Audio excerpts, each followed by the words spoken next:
Welcome to our video about dyslexia. The five of us are special education teacher candidates from the 2018 cohort at Pacific University in Forest Grove, Oregon.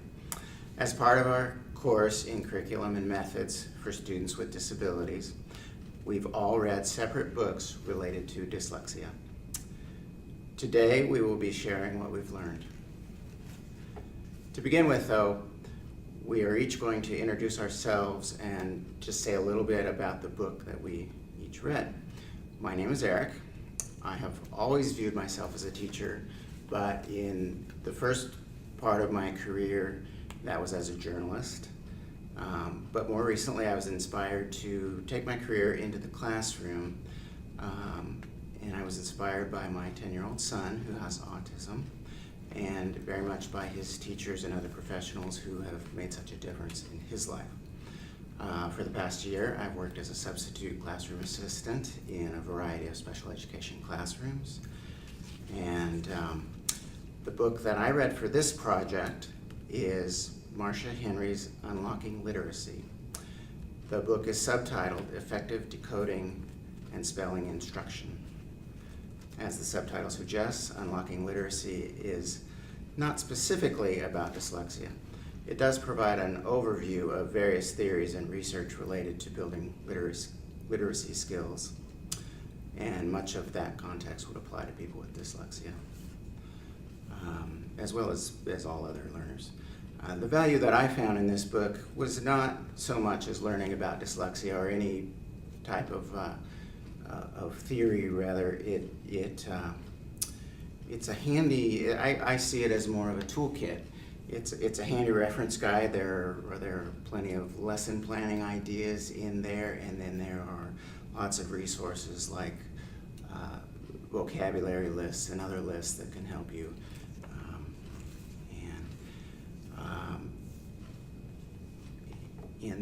This book really goes entirely through the K-12 classroom and is for learners at any stage.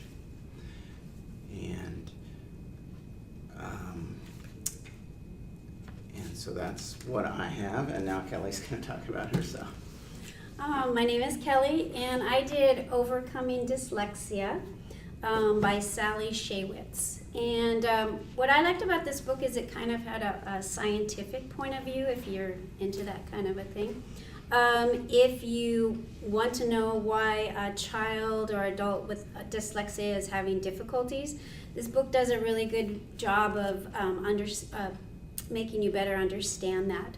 She kind of talks about the brain and how that works and how that affects the way we read. And this is a real problem with people with dyslexia. So after explaining the brain, she goes into some of the different chapters about how you can diagnose somebody that has dyslexia, the steps of creating a good reader, and then how to overcome dyslexia. So I guess I would recommend this book if you are working in a reading room, or if you do a lot of reading in your classroom. This might help you identify people who have dyslexia and to help everybody in your classroom equally. And I'll throw it to Lynn. So I'm Lynn, and I originally had attended Pacific University in Eugene in 2004, where I received my MAT. And I actually was originally certified to teach 3rd through 8th grade. My first experience was in private schools, and I taught my first year a 3rd, 4th combination, and my second year a 5th, 6th combination. So that was a lot of curriculum over those 2 years. And then I switched to another private school and taught kindergarten for 3 years. And that was where I really came to enjoy teaching math and reading. So I took 5 years off to start a family, and am currently coming back to education, and have been working on my reading endorsement, and now have started the special education program. The book that I read was Dyslexia, Dysgraphia, OWLLD, which would be Oral Written Language Learning Disability, and Dyscalculia. Lessons from Science and Teaching. This book is heavily science kind of vocabulary, language, and could be a little bit difficult to read at times and a little bit heavy to kind of like muddle through. But I did enjoy that it is evidence-based and that they had great ideas for assessment, instruction, and kind of the why you're teaching the students with these 4 specific learning disabilities. So that was my book. Now we're on to Emma. I'm Emma Smith at Pacific. Just started here with my master's program and in special ed, like all of these wonderful people. And I read Speech to Print from Louisa Moats. And it's a great book for literacy development. I've seen a lot of similar books in the English as second language programs as well, because they kind of use the same domains of speech in order to express language. There wasn't as much connection to dyslexia as I would have liked to have seen, but there's some great information in here. Becky? My name is Becky, and I am a student with all of these wonderful people. I was a real estate paralegal for many years and decided that that wasn't really making an impact on people that's really important to me.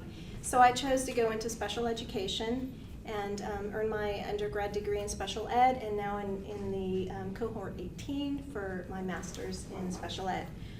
The book that I chose to read is called Essentials of Assessing, Preventing, and Overcoming Reading Difficulties. It was written by Dr. David Kilpatrick. He's an assistant professor of psychology at the University of New York College at Cortland and New York State Certified School Psychologist. He conducted over 100 student evaluations for reading difficulties and disabilities. This book is great because it provides a step-by-step guideline for organizing assessments, selecting appropriate instruments, and interpreting results. It's an excellent reference, I believe, for dyslexia and other reading difficulties.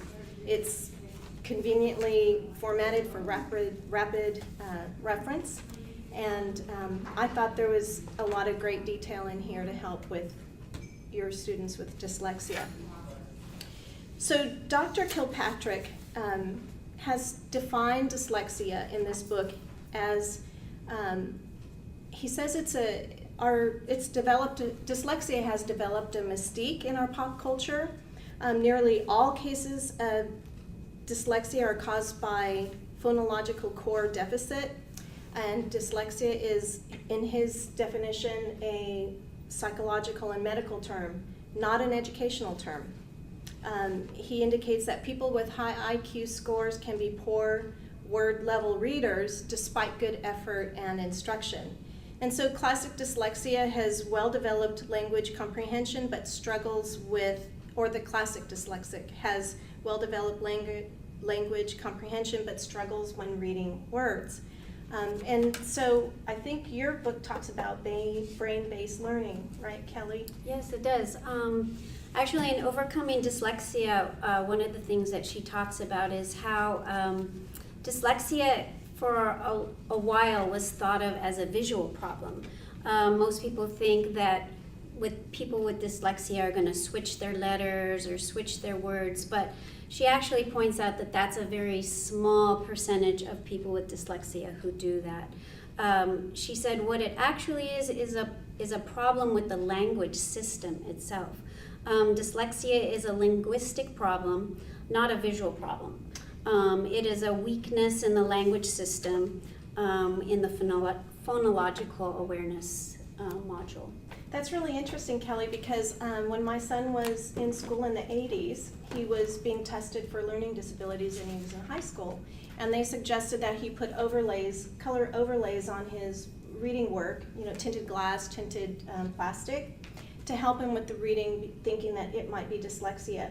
However, Dr. Kilpatrick says that research has provided very limited support for that dyslexia appears to, or that the plastic really helps with eye strain, not necessarily dyslexia. And he I think, affirms your author's suggestion that it's a linguistic and not a vision issue.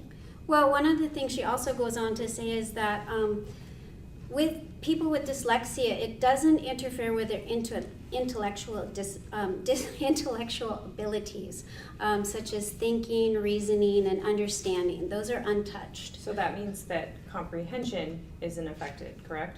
Correct. Or at least deeply correct. Directly. Yeah, directly. It's not right. directly. Indirectly. What she talks about is that reading has two main components, which are decoding and comprehension. And so because of the phonological component, which people with dyslexia are weak in, it's going to affect the decoding process Right, when they okay. go into reading.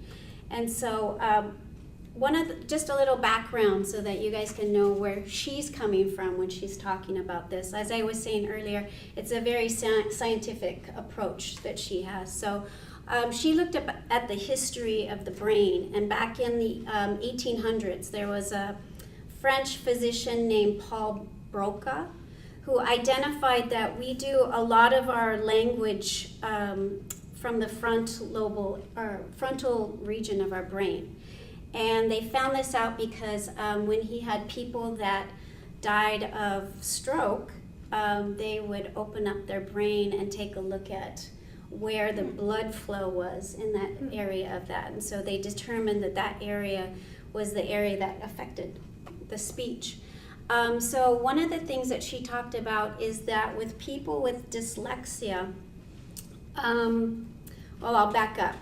People that normally read, when they went and looked at people that do not have dyslexia, we use that same part of the brain that they found was the loss with these people who had a stroke. But with people with dyslexia, what they found doing MRI scans is that they use the right side of their brain and not the left. And so because of that, they're not as strong in the language component.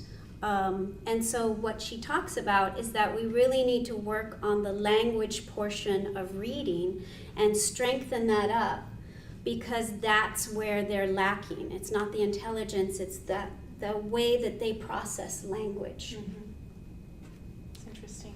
Did you have something more on that, Lynn? I know we talked about a little bit phonetics in there, and we've kind of started talking about how that ties in with dyslexia and those. Do you have anything to say about the ways, kind of specifically, that they experience words at all, or have you found anything specific in your book? No, I mean, what I had kind of read in this book was that, dyslexia, that students have trouble identifying and isolating sounds. And that the two biggest areas of concern were word reading, so, taking written word and being able to, translate it into spoken word, and then spelling. And so those were kind of the two focal areas that my book had talked about. So, and they had mentioned too, just for some of the terms to be identified, that word reading is translating written words into speech or decoding, while spelling is translating spoken language into written words or encoding. So that was, which a lot of that is all based around phonics and phonemic awareness. Yeah.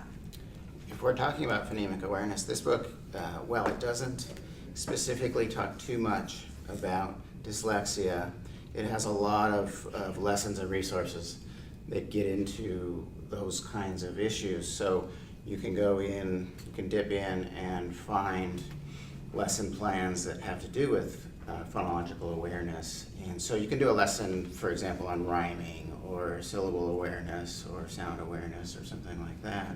If you have a specific area that you need to target, then you can dip in here and use that as a resource to go from there. So did they talk about just kind of, because in the book that I had read, they really had mentioned that in that phonological awareness area to kind of touch, on, like you said, syllables, the individual phonemes, and onset rhymes. Did they have good? They do have resources for ideas. almost everything. Some of the lessons are just sort of short, suggestive.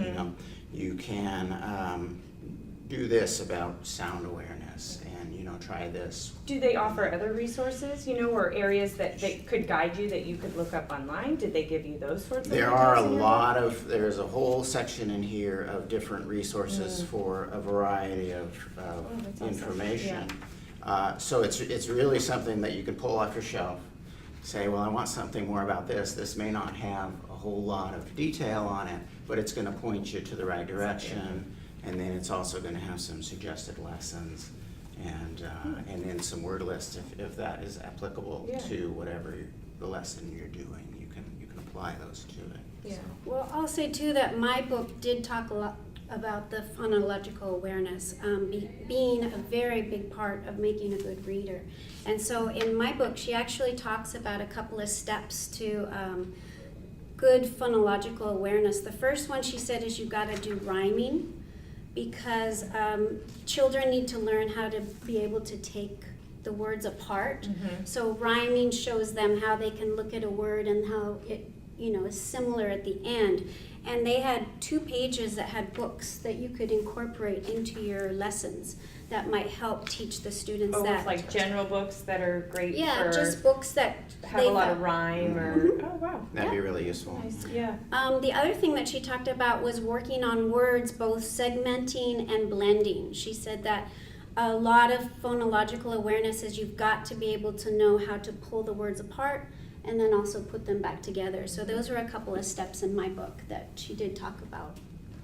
Expanding on that, I think this book goes a lot into detail about kind of breaking down those words and kind of stepping into the morphology side of things and trying to create a kind of expanded schema of understanding language through origins. Like it goes through and talks about whether language is Germanic or Greek or Latin, and based in that a lot of times can help us kind of see what are these identifiers from these words that we can always count on to be the same because they all come from the same historical family. Right. Right, and my book talked a lot about that as well, that there were kind of 3 focal areas to work with students with dyslexia, which would, you know, the phonological awareness, orthographic awareness, and then also morphological awareness. And they really did say that there should be a focus on, you know, studying root words, prefixes, suffixes, you know. Absolutely, and Words that end with compounding, S, blending. exactly. There's so many variations, and that's a lot of times where we find a lot of those crazy spelling rules, Right. I feel like. And I'll jump in to say that one of the resources in this book is large sections of Latin root words and Greek combining forms and all of that, and then they group those into sections that make sense, so related words Yeah. based on, you know, those roots and so. Well, and then you're also building vocabulary at the same time, like not Sure. only are you helping with word Right. recognition and understanding, but you're building the student's vocabulary Right. and knowledge at the same time. I'm not sure, like I said, because mine doesn't have a ton on this subject, but I don't know if anybody's gotten into like the importance of just the way we flow in our reading, our fluency throughout the whole dyslexia process. Like, is there part of that that's effective just because you can't pronounce or because it's hard to make Well, I that think in really building translation? the word recognition, you're slowly going to be building their fluency and their automaticity. The more they start to understand the sounds Yeah. and connect it and be able to start flowing and learning some of the sight words, right? Right. Didn't your Right, book and also Dr. touched on that? Kilpatrick he has a great chapter on fluency. I would suggest taking a look at it, you know, reading up on it, but he indicates that tests of reading fluency represent an important piece of information that can assist evaluators in gaining a better understanding of a student's reading skills. So this chapter here talks about assessments. This is a great book for assessments. Yeah. Mine and was too, for like tips. all different tons of types tips. of assessments for dyslexia and other reading problems. But he says, at the risk of oversimplification, it could be said that the route to reading fluency goes like this. letter sound knowledge, you talked about phonological blending, produce phonic decoding, then skills combined with advanced phonemic awareness produces sight vocabulary. And a strong sight vocabulary produces instant and accurate word reading. Yeah. And there's also great information in here about word level reading, assessments for that. Yeah. And my book broke the fluency down into 3 steps. They said focus on the child's oral reading, give the child plenty of time to practice, and then to give ongoing feedback as the child reads. That's basically how they broke down fluency in mine. That's how this is. Start with sentence fluency, Right. and then passage fluency. Right, because you don't want to You don't fatigue wanna them, overdo it, Right. make it Yeah. a not enjoyable experience. Because Right. they've already been struggling to a certain point. It's easier to break it down on smaller, shorter steps up. Yeah. Yeah, that was one of the things that I did like about this book, though, is that touching back to your assessments, they had so many tips. I mean, it's a lot, but you really want to dedicate your time to this. But they did have some wonderful ideas for assessment and why you want to assess, this way, or and then off the assessment, how to do instruction. But again, in fact, chapter 4 is all about assessment instruction links for word reading and spelling. So, which was all basically what this was about. Again, I also had where they wanted to focus on orthographic awareness, which is letter identifications, their positions and sequences in writing. So it also wanted to tie it into spoken, the encoding, going back and forth between decoding and encoding. I had a really cool piece in here that actually it's a diagram. I know we're not quite close enough here, but I'll show you guys if you can put your glasses on and try and figure it out anyway. But it shows a pretty cool diagram between semantic and phoneme and grapheme. So the meaning, your speaking, and the writing. And in each of those things, there's a skill that you could possibly either be strengthened or weakened in. Right, and it's a reciprocal relationship. Right. The two need to be able to go, we're trying to build that The going 3. back and forth Right. between Yeah. written and Right. spoken. Right. And, so I think, And then trying to deduce context, meaning, and all the comprehension at the same time. yeah. It's a lot. But I think the thing that was, at least for me in reading more about dyslexia, is it just seemed like they really focused in on word recognition and spelling. And, they obviously those things are going to start to increase fluency and those things, but touching on morphological awareness, you're also building vocabulary. And the more these students can read automatically, they're obviously going to be building up their comprehension as Right. well. But at least it's nice to know that that comprehension isn't this main struggle where you're also having to build the skills in decoding and encoding, and then also starting to later touch into building their comprehension Yeah. skills and teaching all those strategies as well. I think reading and math are kind of similar that way. Once you miss, you have this gap in whatever your skills or knowledge about one aspect, and it really does start to domino effect and kind of make bigger impacts on things, even if you may be great at comprehension. If you can't read the words, it's Right. a tool you have to access. Yep, and that's why we want this early intervention, Right. Trying to discover these as fast as we can so there isn't this slow building gap. Yeah. That's what I was going to say. So we've done the assessments. We've determined that they struggle with dyslexia. This book is great with some interventions: vocabulary, background knowledge, inferencing, working memory, and attention. So it's kind of from the beginning to Yeah. the end with some Yeah. intervention plans. It kind of gives that flow of then even for what parents could expect. Right? Yeah. Not only teachers, That but now parents, what how is feeling. this gonna flow throughout? Mm-hmm. Right. Yeah. And it's great reading. I think it could be a little complicated, but I think a parent could. That's how I, Yeah. maybe I was I just think tired I think too, it's a but- great teacher resource. Yeah, Definitely a great resource. teacher resource. and this was too, it had lots of Teacher tips, resource. lots of different tips Nice. and ways to flip back and forth. Yeah. And mine was actually written from the point of view of trying to help the parent. although I think it would be very beneficial for a teacher to have this in their library. The book that I had was trying to tell the parents, how can you look for these signs? What can you do to help them along? And also gave suggestions on different reading programs that they could do at home that would help improve the reading at home as well as for school.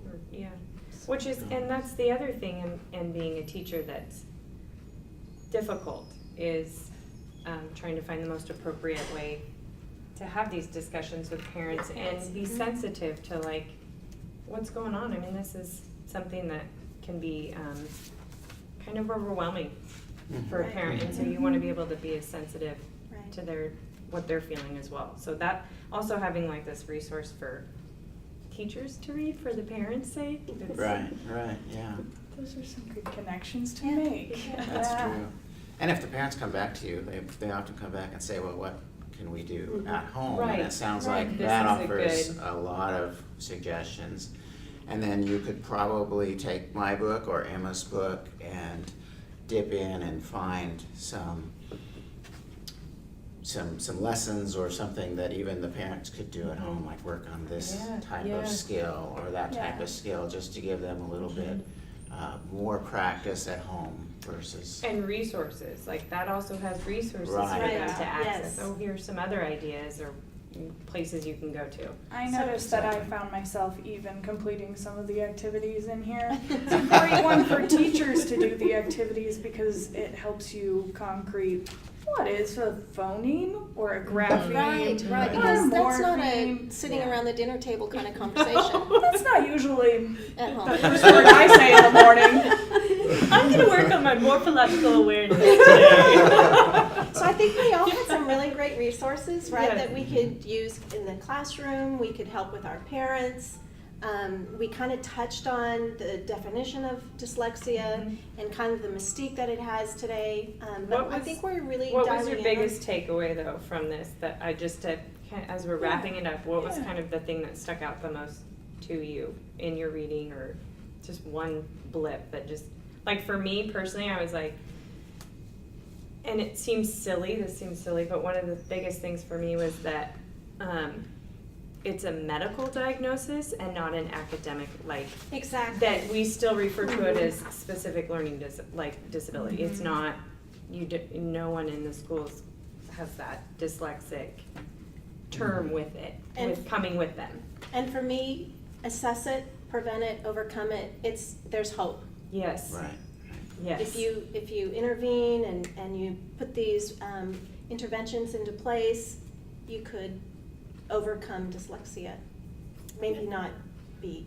It's hard work, but yeah, maybe not so overwhelming Yeah. now. And that was kind of what my book touched on too, is that early intervention is so important for getting these children onto a reading program that's going to help them with their accuracy and their fluency in reading, so that as they go through the years, they can reduce that gap between those who have dyslexia and those who don't. Lifetime skills. Yeah. That's right. Yeah, and It's really a long lot of road. these are all applicable to any type of reading. I mean, it's Yeah. what you do for dyslexia, you also do for For- teaching reading in general. Right, They're absolutely. just more It's intensive just, yeah, interventions. some extra support. Yeah. Absolutely. As far as takeaways, I really enjoyed kind of learning where spelling came from. Like as far as origins and that stuff, that was kind of fun in this book. But I really enjoyed talking to you guys and It's learning been about really great. dyslexia. Me That's too, my me big too. takeaway because I feel like it wasn't in here as much. It's been great. It's been really interesting and enlightening. Informative. Right. Informative. Yeah. Yeah. Thank you Yeah. so much. All right. Thank you. Thank you, Pacific students. Thank you. Bye.